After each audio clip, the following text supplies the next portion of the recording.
Let me say something that's probably going to make a lot of funded traders uncomfortable. Most traders don't blow prop firm accounts because they're bad at strategy. They blow them because they break one rule, usually without even realizing they're doing it. What's crazy is you can be profitable, you can be right more than wrong, you can even have payouts, and you can still lose every funded account you touch if you break this rule. In this video, I'm going to show you the number one rule that I never break on funded futures accounts. The rule that's allowed me to stay funded, collect payouts, and coach other traders to do the same. No hype, no income guarantees, no get-rich-quick trading nonsense. Just probability, risk, and psychology. The stuff that actually keeps you funded. Funded accounts are a different game. For context, I trade futures. I'm actively funded, I've taken payouts, and I coach traders who are either trying to get funded or trying to stop blowing accounts they already passed. And here's the thing most people don't tell you. Prop firm trading is not the same as personal account trading. The rules are different, the risk math is different, and the psychology is completely different. Most traders treat funded accounts like a bigger version of their personal account. That's the fastest way to lose it, because prop firms don't care if your strategy works over the long run. If you violate their rules before the probabilities play out, you're done. The rules are more important than strategy. Here's what usually happens. A trader passes an evaluation, they feel relief, then excitement, then pressure. Suddenly every trade feels like it matters more. They start thinking in payouts instead of processes. Thinking in payouts leads to emotional trading. They size up just a little. They take a setup they'd normally skip. They hold a loser because it'll probably come back. Then one day, maybe after a small losing streak, maybe after a win, they violate the trailing drawdown, daily loss limit, or max risk. Account gone. Not because the strategy failed, because the trader broke the rule that keeps probabilities intact. This is why you see traders pass multiple evals and still never keep a funded account long term. Let me flip the script for a second. If I gave two traders the exact same strategy, same entry, same exit, same market, one would eventually blow the account, the other would stay funded. The difference would not be the strategy. It would be one rule about how they interact with risk. Now, I'm not going to clickbait you. The rule is not never lose, only trade A+ setups, be more disciplined. That's vague advice that doesn't survive real market conditions. The actual rule is simple to say, but brutally hard to follow emotionally. And once you understand it, you'll immediately realize, oh, that's why I keep blowing accounts. Simplicity is not always easy. But let's talk specifically about futures prop firms for a second. Whether it's Top Step, whether it's Take Profit Trader, Apex, or any other firm, the structure is basically the same. You have a profit target, you have a max loss, and usually a trailing drawdown. This creates a hidden trap. Easy profits give you less room to be wrong later, which means the most dangerous time in a funded account is after a payout or after a strong winning streak. That's when traders subconsciously feel like they're playing with the house money, and that's when they break the rule. Here's the mindset that changed everything for me. I trade to execute a probability set while protecting the account at all costs. Money is a byproduct. Protect the account, payouts will follow. The moment you emotionally attach to a payout date, a specific dollar amount, or making this account work, you've already lost objectivity. And objectivity is the only edge retail traders actually control. So here's the rule, and we'll break it down step by step coming up. I never risk more than a fixed, predefined fraction of the account that keeps me mathematically incapable of violating drawdown in one day or one emotional spiral. Read that again, because this rule governs position size, number of trades per day, when I stop trading, and when I do absolutely nothing. It is the reason losing days don't turn into blown accounts. Winning streaks don't inflate ego, and payouts become boring, which is exactly what you want. Boring is sustainable. In the next section, I'm going to break this rule down into exact risk math, how it protects you from trailing drawdown, and why most traders unknowingly violate it when they think they're being conservative. If you've ever thought I was doing everything right and still blew the account, or I just had one bad day, this is where it clicks. Because funded trading isn't about being aggressive, it's about being unbreakable. If you're ready, I'm going to deliver why traders blow funded accounts, even with a profitable strategy. Let's deep dive into emotional compounding, risk of ruin math, and why small risk is often still too big for prop firm. Before we go any further, I need to clear something up. If you've ever blown a funded account, that does not automatically mean you're a bad trader. In fact, some of the traders who blow accounts fastest are actually profitable. Profitability does not mean survivability, and this is the part nobody explains properly. Here's the paradox of prop firm trading. You can have a positive expectancy strategy, a decent win rate, solid R multiples, and still have 100% chance of failure over enough time. Why? Because prop firms don't care about expectancy. They care about path dependency. How you get there matters. In other words, it's not just whether your strategy works, it's how the equity curve behaves along the way. and most traders ignore this completely. Let me simplify this. Imagine two traders with the same stats, exact same stats. 55% win rate, 1.5 R winners, 1 R losers. On paper, both are profitable. But trader A risks too much per trade, trades emotionally during drawdowns. Trader B risks small enough to survive variance, stops trading when conditions degrade. Trader A blows the account before expectancy can even play out. Trader B stays funded long enough for probabilities to do their job. Same strategy, different risk interaction. Here's what actually kills funded accounts. It's not one bad trade. It's emotional compounding. A small loss triggers frustration. Frustration increases size or frequency.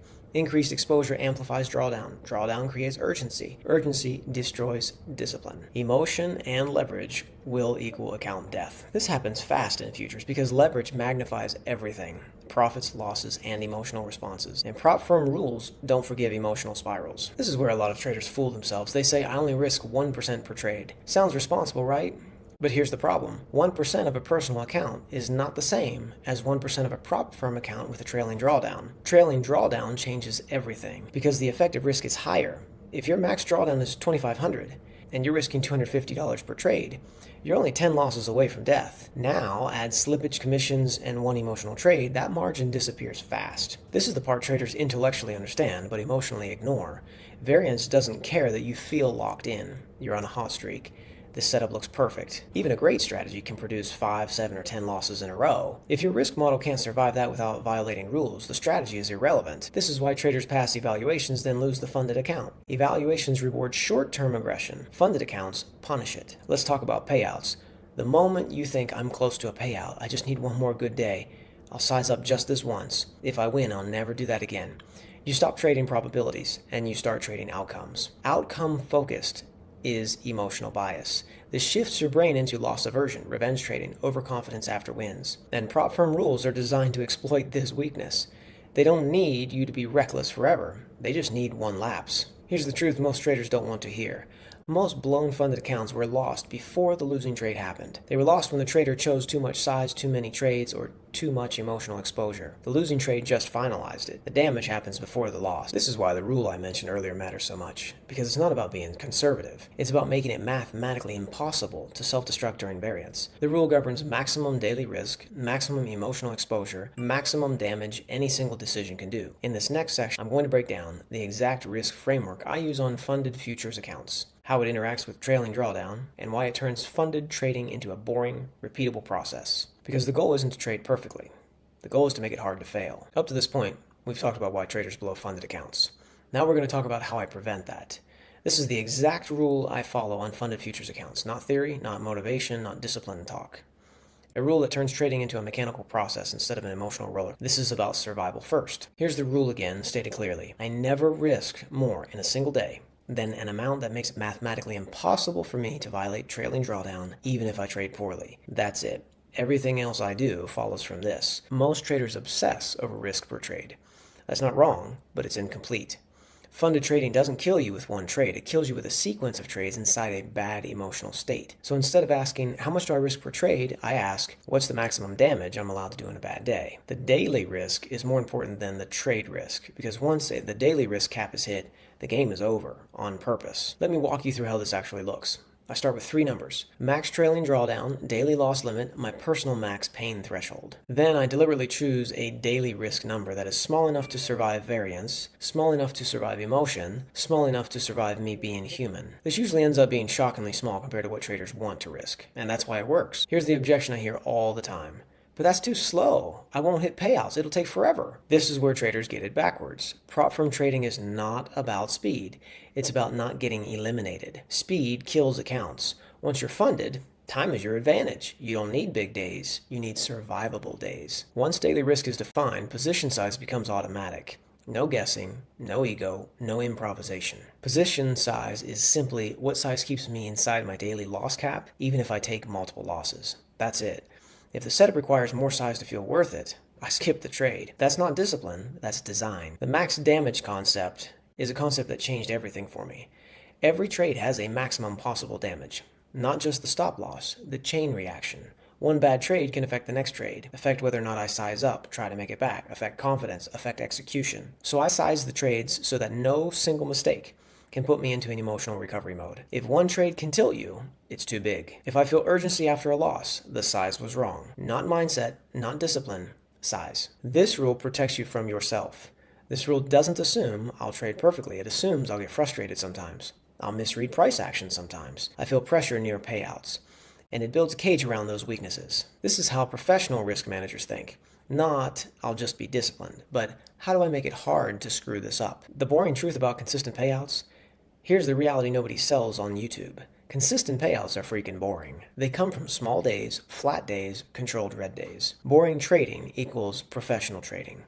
If your trading feels exciting, it's probably unsafe. Now, knowing the rule is one thing, executing it daily is another. In the next section, I'm going to show you how I structure my trading day, when I stop trading, even if I'm green, how I avoid revenge trading without willpower. Because rules only work if they're easy to follow under stress. Funded trading isn't about being fearless. It's about being protected. Up to this point, everything we've talked about has been defensive. Risk, survival, not blowing accounts. Now I want to show you something important. This same rule that protects funded accounts is also the reason payouts become consistent instead of random. Defense creates offense. Hero trades are a trap. Most traders imagine payouts like this. One big day, one perfect trade, one clean push to the target. That can happen, but it's not repeatable. Hero trades feel good. They also create habits that destroy funded accounts. Because hero trades require bigger size, ignoring risk constraints. And the prop firm only needs one mistake to reset you back to zero. Here's something that surprises people. I intentionally capped my upside on funded accounts. I stopped trading while green. That sounds insane to most traders. Why stop when things are going so well? Because prop firm trading is not about extracting maximum profit per day.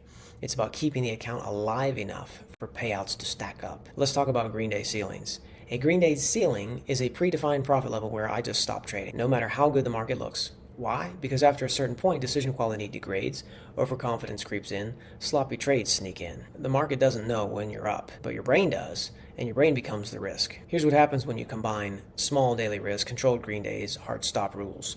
Payouts stop feeling exciting. They feel inevitable. Predictability is way better than excitement. You don't go for payouts. You drift into them while the same boring thing every day. That's the difference between gambling and professional execution. Let me explain how payouts really stack in prop firms. It's not one massive payout followed by account resets. It's small payout, reset mental state, repeat the process. This compounds trust with yourself, and once trust is there, execution becomes automatic. Here's the painful truth. A lot of traders don't blow accounts before payouts. They blow them right after. Why? Because payouts create relief, ego, sense of safety. Comfort is dangerous. That's when size creeps up. That's when rules loosen. That's when accounts die. The rule we're talking about prevents that. The traders who last aren't intense. They're consistent. They don't force trades, chase days, prove anything. They show up, execute, and leave. That's what this framework creates. Now, all of this sounds great in theory, but the real question is, what does this look like on a normal trading day? I'm going to walk you through my daily execution flow, when I don't trade, when I shut it down early, and how I avoid revenge trading without fighting myself. Because systems work best when they remove decisions, not add to them. Daily execution model, so I don't have to be disciplined. Most of traders think consistency comes from discipline. It doesn't. Consistency comes from removing decisions, because the more decisions you have to make while money is on the line, the more chances you have to sabotage yourself. Fewer decisions is better trading. The goal of my daily execution model is simple. I want my worst trading day to still be survivable. Not impressive, not exciting, survivable. Because if your worst day doesn't threaten the account, you stop trading scared. And when fear leaves, execution improves automatically. Before I place a single trade, 3 things are already locked in. Max daily loss, max number of trades, green day ceiling. These are not flexible. Rules are set before emotions exist. I do this before the market opens, when my nervous system is calm, because once price starts moving, you are no longer objective. So, why I limit the number of trades? This is a big one. I cap the number of trades per day, not because setups disappear, but because decision fatigue is real. After a few trades, patience drops, selectivity drops, standards slip. Most blown accounts don't come from the first trade of the day. They come from the 5th, 6th, or 7th. So I never let it get there. Let me describe normal trading day for me. I come in with a plan. I wait. I take the trade only if it fits the framework. If I'm green early, I tighten the rules or stop entirely. If I'm red early, I don't try to get it back. Red days are data, not emergencies. Some days I place 1 trade, some days none, some days 2. That's it. This is where most traders self-destruct. A losing day tends to feel like failure. But in this model, a losing day is expected. It's already accounted for. Once I hit my daily loss cap, I stop, I log the day, I walk away. No, one more set no, one more setup. No, I think I can make it back. No, I'll just try harder, be more disciplined to make it back. No market owes me anything. Because the market doesn't know I exist. Revenge trading requires opportunity. This model removes the opportunity. You can't revenge trade if your size is capped, if your trade count is capped, if your day ends automatically. You can't break rules that remove you. This isn't about willpower, it's about architecture. Here's something important. I don't try to emotionally detach during the trade. I design my system so emotion doesn't matter. If I feel frustrated, the system limits damage. If I feel confident, the system limits overconfidence. This is professional risk management. It's not doing away with emotions, it's learning how to work with them. Most traders overcomplicate this because they think more rules equals more restriction, fewer rules equals freedom. It's the opposite. Rules create freedom from self-sabotage. Once the rules are in place, trading becomes boring, and boring is profitable.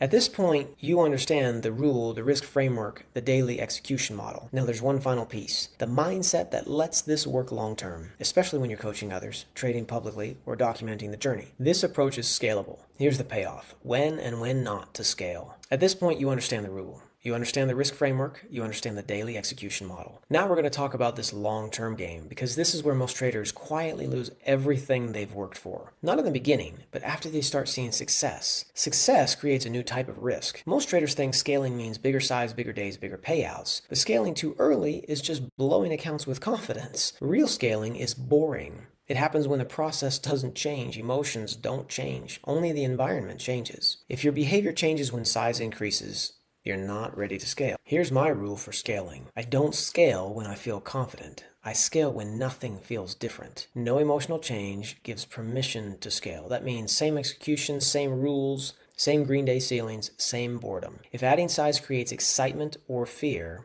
I reverse it. That's not weakness, that's professionalism. So if I'm a coach and you're the student, this matters even more because students don't need more hype. They need stability. They need to see losing days handled calmly, rules followed even when tempting not to. Consistency. I'm not selling big days. I'm demonstrating survivability. I know the internet loves big wins, fast growth, dramatic swings, but this journey is essential because this is public. Dramatic swings, fast growth, big wins, that attracts the wrong audience. I'm not here to attract gamblers. I'm here to attract professional traders. We're talking about small days, flat days, controlled red days. I'm talking about traders who want longevity, not lottery tickets. I want people who know what can be trusted with expectancy. That type of trust will compound faster than profits. Here's something most traders misunderstand. Prop firm traders don't lose money when they trade small. They lose money when they blow accounts quickly. This framework aligns with how prop firms want you to behave, consistent, controlled, and predictable. This is why traders using this approach will keep accounts longer, get more payouts, stress way less. It's not rebellion, it's alignment. There's a moment in trading where things change. It's not when you get your first payout. It's when red days don't bother you, green days don't excite you. The rules feel automatic. Neutral emotion is mastery. That's when you stop trying to win and start allowing probability to work. Let me leave you with this. Most traders don't fail because they don't know what to do.